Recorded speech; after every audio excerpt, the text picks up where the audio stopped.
In humanity's desperate bid to bomb the sun, more than 30,000 massive heat shields, each as large as a football field, were built. These shields pushed upstream toward the sun's scorching thousands-degree heat. Behind the shields lay vast environmental zones modeled after Earth, created to give astronauts the illusion of still living on their home planet. Inside the spacecraft, oxygen was generated by living green plants, but every crew member knew they weren't on this mission for comfort. The sun had entered its final stages, growing dim and weak, plunging Earth into a prolonged ice age. In response, some scientists proposed launching nuclear bombs at the sun's surface to trigger a chemical reaction, one that might reignite the star that had burned for 5 billion years. But when the captain arrived at the solar observation deck, he was filled with doubt. He suddenly remembered the first spaceship sent on this mission 7 years earlier. It had mysteriously vanished en route to the sun. No one knew what had happened. After years of speculation and mounting pressure, this second mission had spent 2.5 years traveling through space and finally reached the orbit of Mercury,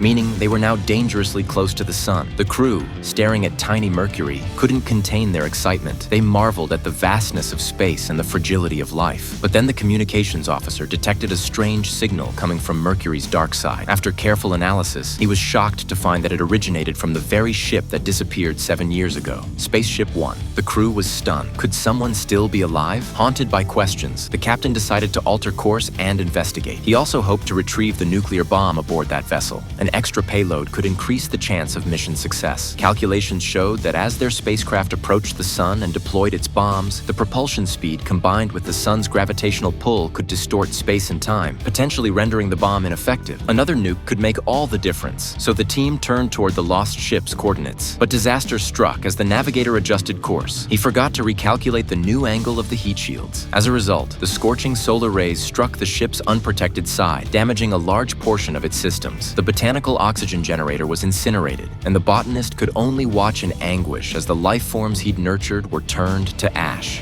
I forgot, all right?